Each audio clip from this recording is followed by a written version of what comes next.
Well, hello everyone, and welcome to the cruising show here on Northern Viking Explorer. If you're new here, my name is Ken. I'm here with my wife, Andrea, and you can watch us here on YouTube, you can watch us on Facebook, or you can listen to us on your favorite podcasting platform under the cruising show, or just head on over to thecruisingshow.com, and that'll take you to our website where you can find the podcast as well. Today, we are going to be chatting about the cruise port of Sitka, Alaska, and make sure you let us know in the comments section below where you're from. I see a Pelilla is here from Las Vegas, and the rest of you, please comment where you're from. Hello, Stephen. Thanks for joining us. Oh, we love cruising, Yes. so we're really glad that you are here. We love to talk cruising. We're so glad for this opportunity because I think we drive all our friends and family a little crazy with all our cruise chatter. So thank you for joining us so we can talk a little more cruising. Yeah, we haven't actually done a live stream in a little bit, probably since the beginning of the summer. We did do a few cruises this summer, and we're back at it now, back in real life. So it's time to get right back into it. So thank you again, everyone, for joining us. Make sure you comment in the comment section, and we like to try and bring those comments into the show as well. So again, we're going to be chatting about the cruise port of Sitka, Alaska. Now, this is a place I always wanted to go, and I was so excited that we've been able to visit there now twice. First, I'd heard of Sitka was actually from the movie The Proposal. Even though, most of the movie's not filmed in Sitka. Most of it's actually filmed on the East Coast, but it's supposed to take place in Sitka, and some of it does. So yeah, it's beautiful in the movie. It is, and it's beautiful in real life. Absolutely, it's gorgeous. So yeah, we hadn't actually been there before this summer, but we went twice this summer to Sitka, Alaska. We went with Royal Caribbean on the Ovation of the Seas, and we went with Princess on the Crown Princess. So we visited twice, and it's actually one of my favorite Alaskan ports now. It's beautiful. It's really pretty. I think we should start with a couple quick facts though about Sitka. Yeah. Just to give some people an overview, because if you're like me, you may not know a lot about Sitka. Sitka's actually on an island. So it's not part of the mainland. So it's on the island of Baranof Island, and it's considered the inside passage. Now, the first people to live in Sitka are the Tlingit, who are still there today. And then what makes actually Sitka really interesting is it was the capital of Russia, America. So it was the capital of Russia, America. So it has very Russian influence. I didn't know that until we went there. I knew it had a lot of Russian influence, but I didn't know it had been the capital.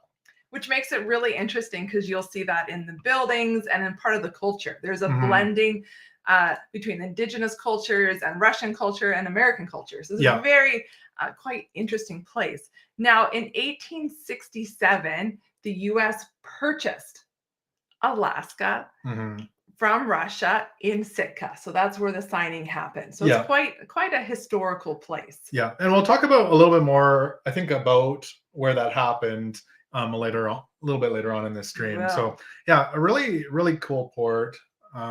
It's definitely a favorite of mine as well. Yeah. So it's, I guess why don't we just dive into the dock and the cruise terminal, first of all. Where we docked both times, it was not right in Sitka. It was about a 10 or 15 minute bus ride. They had free shuttles that took us into Sitka. For those of you watching on the live stream, on the video stream, this is what the port looks like. There's actually a container port right next to it. There's lots of kind of tour buses that pick you up. And the building there actually has, I don't want to say a lot of shopping, but there's a few different shops. There's jewelers, there's coffee shops, that sort of thing. Even you can buy stuff made out of fur and stuff. Like there's very Alaskan and Sitka type things that you can purchase right there. And some little restaurants and stuff too. For sure. And it's nice because you just walk right off the ship. It's very convenient. You're not tendering, you're not having, I don't want to say waste time, but you get your kind of whole day in Sitka. We did have to line up though. We did. You know what? The line sometimes looked long, but it moved really quickly. I think we maybe waited at the most 20 minutes. It was very well organized, and there was a lot of buses running. And that was with 2 ships in port. as well. I don't even know that we waited 20 minutes when there was 2 ships because the Cunard ship was there as well. Well, One that's day. true. Yeah. Yeah. So there was 2 ships there, and I don't know that we waited that long to get on the bus, which took us right into kind of the downtown area. No, but there is another, I shouldn't say another, they will tender right into downtown if there's more ships. They will. So we haven't docked at the other port. No. So there can be days when there's, 4 ships, 3, 4 ships in there, and we're not sure where that is. I did look. It's actually, they call it Crescent Harbor. Okay. And it goes right to that Harrington Centennial Hall where they drop us off as well from the buses. It goes to the same place. So if you've been to Sitka and you're wondering about I'd love to hear if you've gone to the other port, because I think the priority port is the one we went to, where if there's only 1 or 2 ships, they go there, and then as it gets busier, they tender in more. Yeah. So I'd love to hear about that process if you've done that. But yeah, the 15-minute kind of 10-15-minute bus ride into town. I should mention there were excursions being sold there as you got off the ship as well. And I can't say it was on every single bus, but the 2 times we went, our bus drivers narrated on the way into Sitka. Mm-hmm. So they told us about the history of Sitka, what we were seeing, about the weather. So the 15 minutes goes very fast when they're telling you all about the area that you're going to visit. Well, and the one guy was quite humorous as well. He was a young guy, and he was quite humorous. So, but I mean, they are trying to get tips and stuff as well. And so I think if you're funnier, you're more likely to get tips. But it's super friendly, and you weren't required to tip. It was a complimentary shuttle. So it ran very well. It was very well organized. When we went. And it was clean. It was nice. It was modern. Mm-hmm. So now once you get to downtown, so we're going to go through a couple of different categories here. We've got downtown. And then we're going to talk about some of the bigger excursions that get done there as well. So some of the things in downtown you might consider excursions, but they're more central. And even some of the other excursions later aren't that far from downtown. Very true. We'll just kind of dive into that. So downtown, do you want to talk about where they drop you off a little bit? Yeah, so they drop you off right at the Harrington Centennial Hall, which is a beautiful building. It's got lots of clean restrooms. There's a visitor booth there with information. There's maps. There's a water bottle refill station. And then in the same parking lot is a library, which I believe had free Wi-Fi. Yeah, I think it did. So right in the same parking lot, even if you don't want to do anything, you could go read a book in the library all day. And it's a cute little town that way for sure. It was really pretty too, right there. Like it's beautiful, right on the water. I should mention where they drop you off is also where they pick you up. And a line does build up there as well to take you back to the ship. So the buses just go back and forth all day. So, if don't wait till the last second to go line up for a bus. But even there, I think at the longest we waited was 10 or 15 minutes as well. So beautiful little town. So once you get to downtown, about a block away is the main Lincoln Street. And it is the famous street of Sitka. When you think of classic Sitka, it has that Russian influence, those historical buildings. The church. Everybody, I think, who's planned a trip there has seen the picture of the church, and that's right on Lincoln Street. It is really cute and picturesque. So it's super close. It's the Russian Orthodox Church, St. Michael's Cathedral. So, and that's about a block away from the Centennial Hall. So a really nice short walk. Lots of boutiques. Oh, really nice stores. I would say Sitka is not your place to go get your basic souvenirs that you see in other ports. It's not your 2 t-shirts for $20 and your really cheap keychains. They have them, but they have much better. They have really beautiful boutiques. Yeah. And beautiful quality items. Candle shops, fur shops, different things like that. A salt shop from like Alaskan salt. Yeah. And they're really pretty.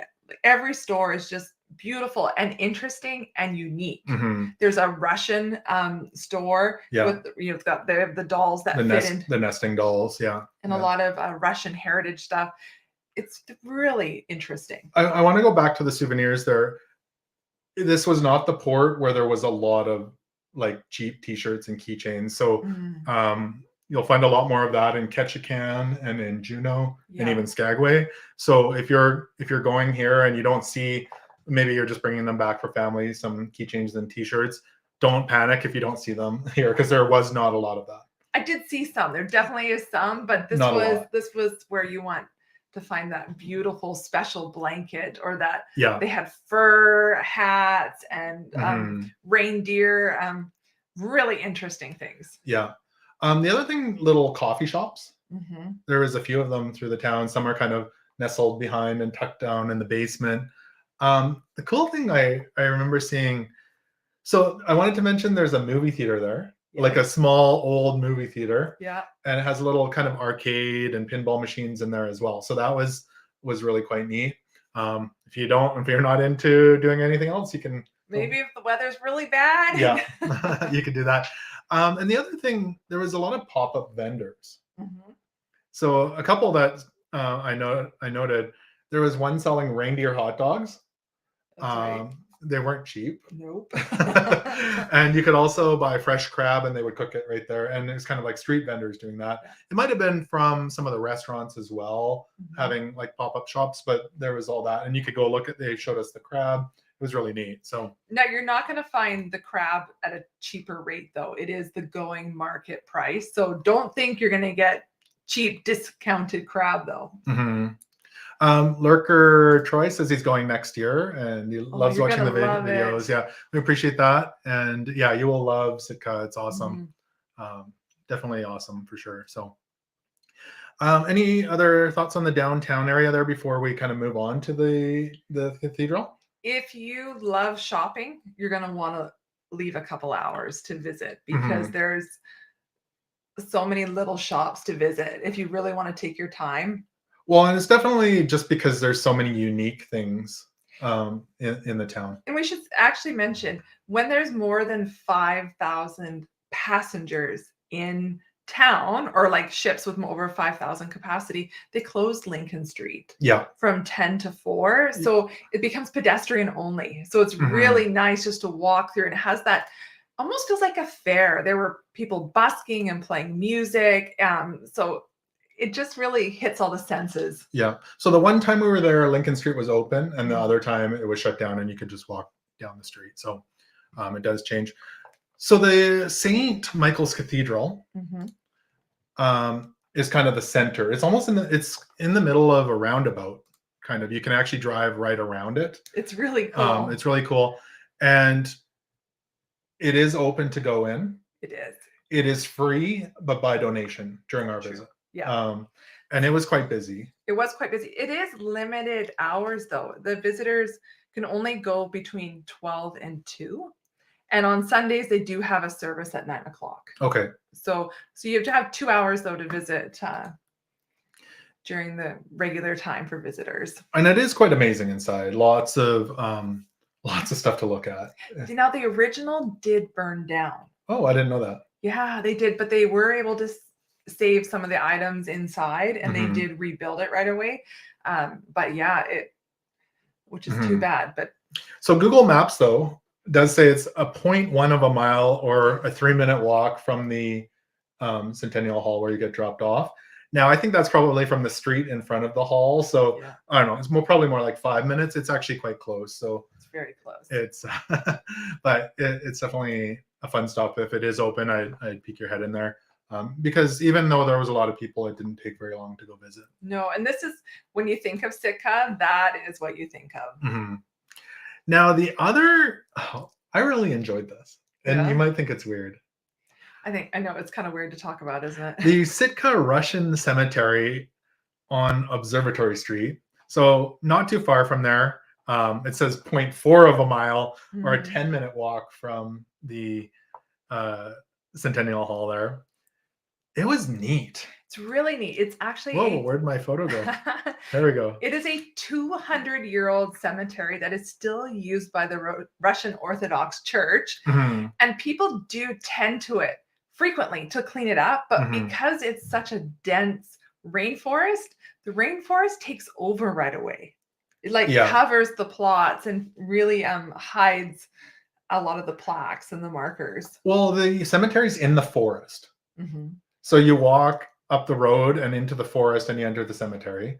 And some of the tombs, I guess, are very old. Mm-hmm. And there are some modern Yeah. ones as well. Yeah. So it's not just 100 years old. It's new. It's modern still being as well. used. But what made it really creepy is it was really, really quiet in there. And we could just hear the birds going. "Ah." The one time we went, Yeah, first time, the the first birds time. were so loud. Mhm. It was a little unnerving. I was glad it was still daylight. Otherwise, I would have ran back to the ship. I was actually surprised how big it was too. It's quite large, and just a really nice stroll through there. Yeah, it's interesting. Very interesting. Not too far away. I would recommend going to check it out. Very It's really interesting. quite neat. There's a couple other things I know. We should talk about the other little plot, though. Yeah. So do you want to talk about that? So this is Princess. Oh, I'm gonna butcher this. It's Maksutov's grave, and she was married to the last Russian governor. So Okay. actually, when we were looking for the other cemetery, we found this one first. It's about a block over. Yes. Yeah. So not too far. We're one street over. And that was an interesting stop as well. Yeah, I believe it's just the one grave here. Mm-hmm. It's much smaller. So, I mean, if you're heading up there, you may as well go check this one out as well. It's kind of a little plaque there. And they're all very close together. Yeah, it's not a big town, so it's no, it's very everything's nice and close. So now I know we'd already kind of talked about the signing and the selling of Alaska to the U.S. to the United States. So where that happened was at the Baranof Castle State. Well, it's the historic site now. They also call it Castle Hill, and also known as the American Flag Raising Site. And it too is very close to the Harrington Centennial Hall. About 0.3 of a mile or a 5-minute walk. Yeah, and there's a couple ways to get there. There's the back way, the staircase up off of Lincoln Street, or you can go around from the other side and walk up more the waterfront. More the waterfront. You get really good views from up here, and there's lots of information, a lot of historical plaques that tell you all about the history of Sitka up there. So if you want to learn a lot, you can. If you just want to take in the views, you can. Yeah, there's cannons. There's cannons. You can check out the cannons, and then there are great views from up there as well. So more towards downtown, and it is wheelchair accessible too. There's stairs, but there's also a ramp.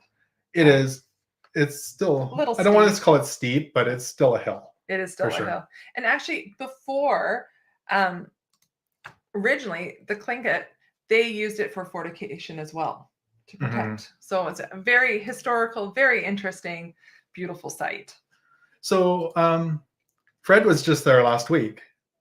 Oh. So and I appreciate that you enjoyed our videos. So I love seeing your hole in the tree, Ken. Dared Andrea to crawl in there in the national park. Yes, there was that little hole in the bottom of the tree along the, I think it was the totem trail.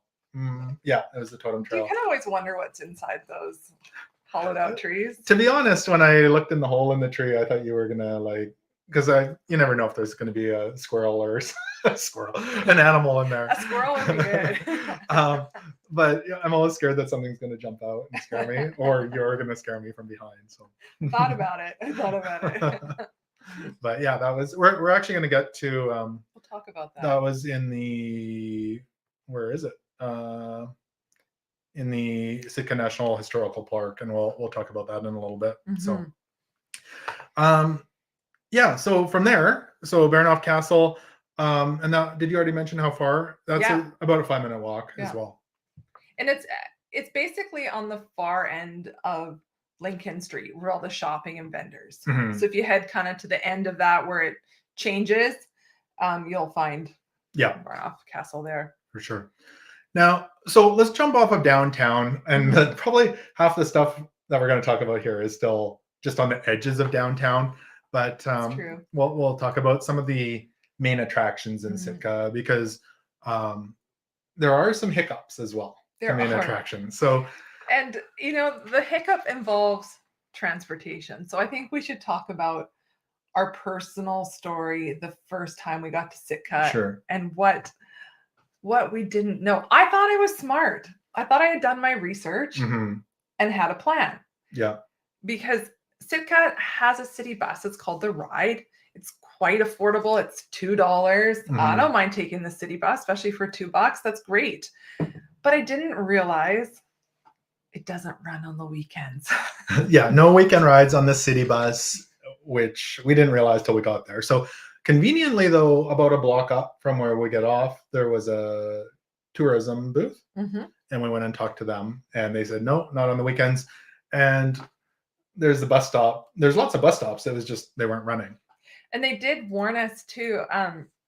Sitka's small. There's not a lot of people living in Sitka. So when they get all these tourists in town, they can become overwhelmed. And one of the places that shows is actually with taxis. And they said, you may take a taxi ride and you may not be able to get a taxi ride back because they're in such demand. So we felt like we were in a bit of a pickle there. I think we disappeared there. Hopefully you guys can see us. I'm not sure why we disappeared.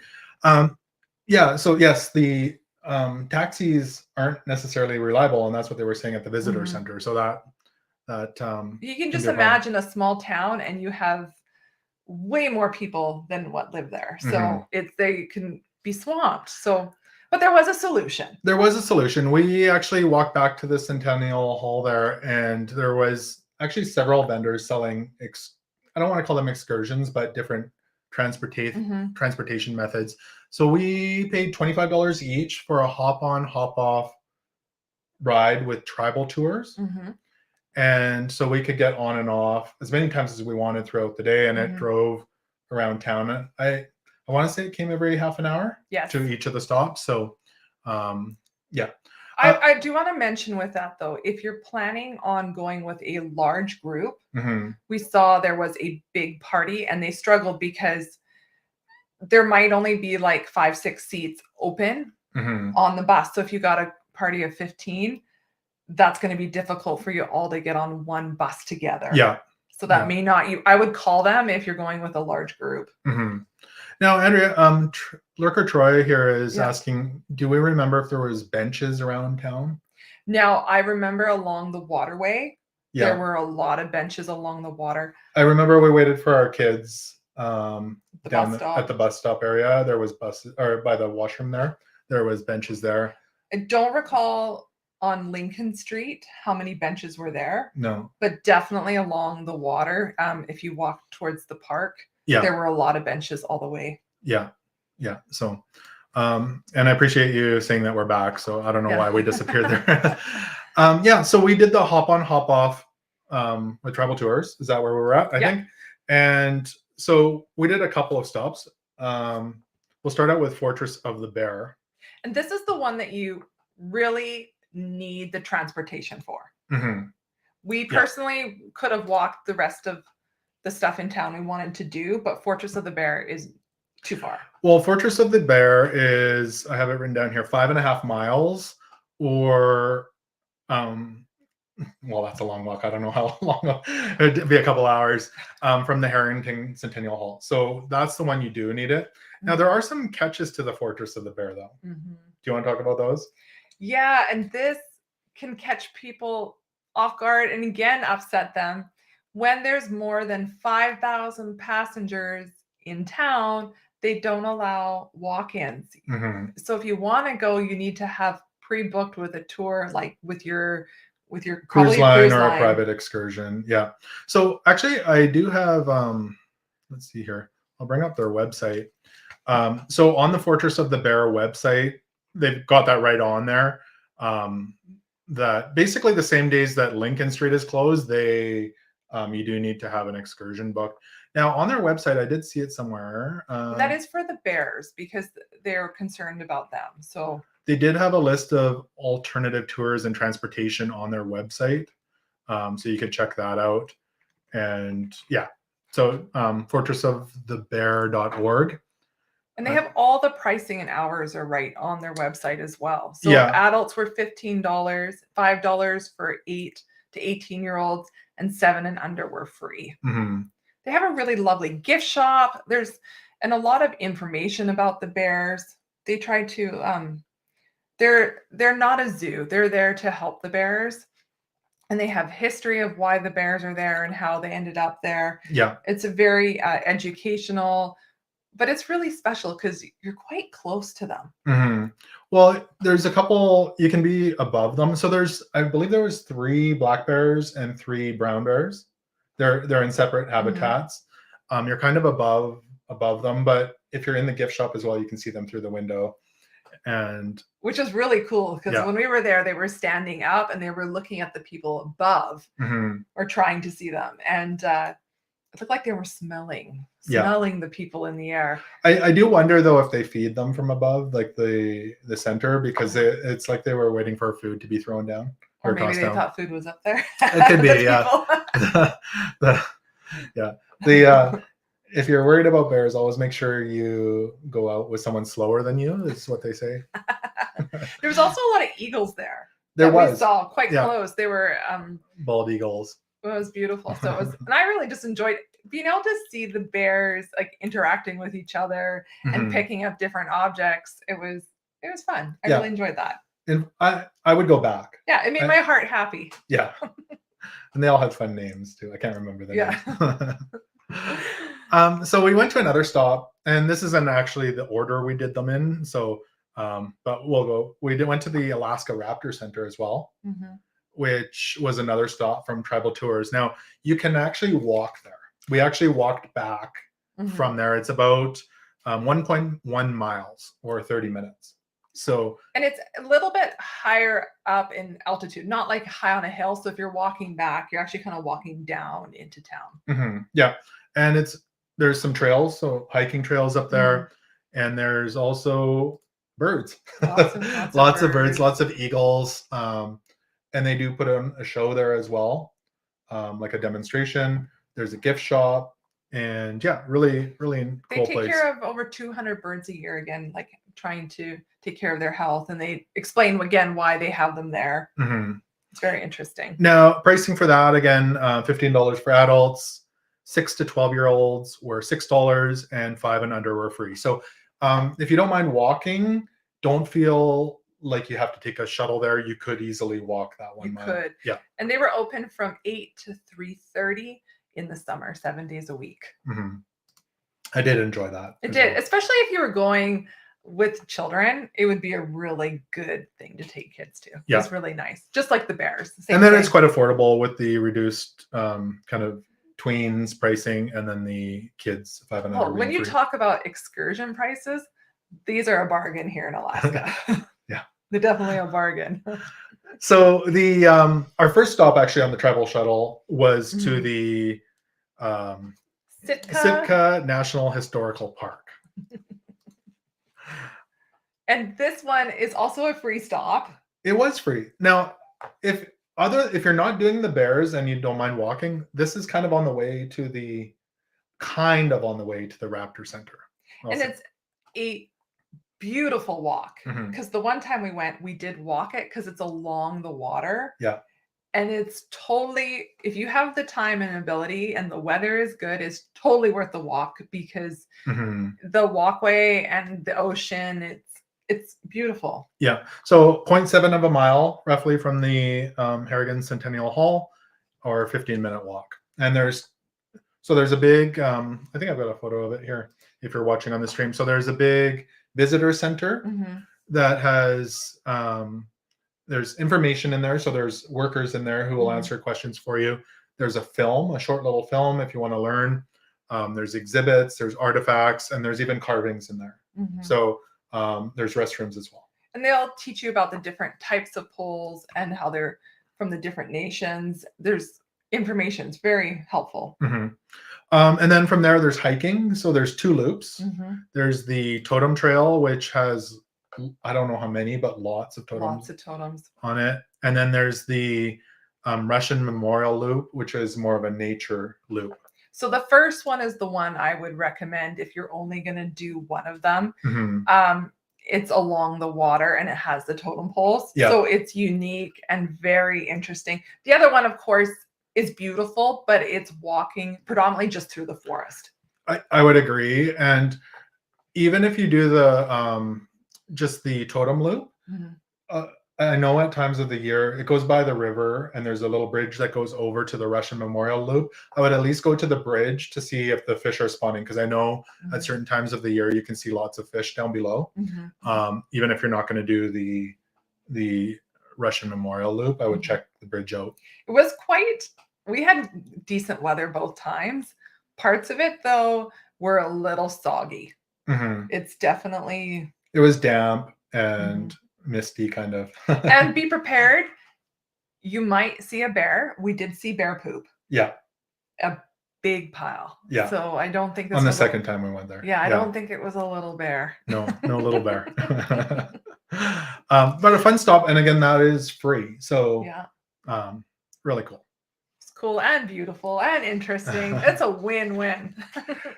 So now the other place, and we didn't go there either time, but we stopped in on the second time. And I actually would have considered going there, but again, it was sold out. Yes. Yeah. So again, this is a place that if you want to do this, you need to check in ahead. The Sitka Sound Science Center.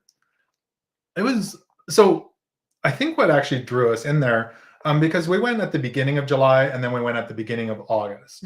Now, when we went at the beginning of August, there were so many fish in the ocean outside of the science center. So the science center has a little aquarium, and then there's a hatchery as well. And the fish, they had a net up blocking the fish from getting in. There were so many fish. They're jumping. Thousands of fish. Jumping. Look, and it's just thick with fish.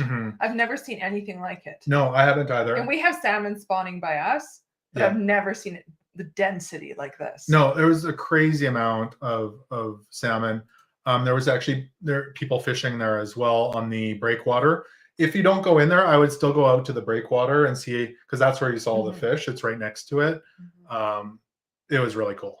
Now, the pricing on the website was different than the pricing that we saw.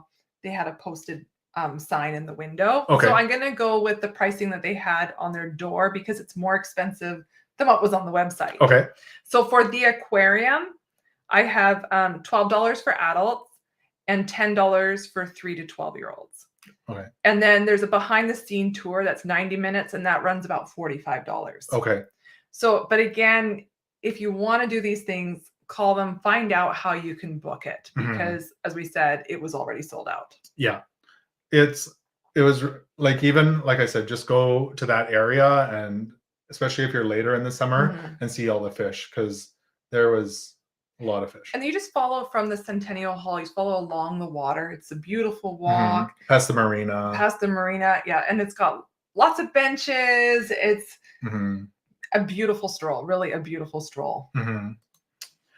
Now, there's a few other stops. Now, this one actually touches my heart a little bit. The Sitka Pioneer Home. It's now a senior's home for assisted living. At the end of Lincoln Street. They've got kind of a monument of explorer on the kind of in the gardens. And it was neat. It was neat. We actually went in because they said there was a gift shop.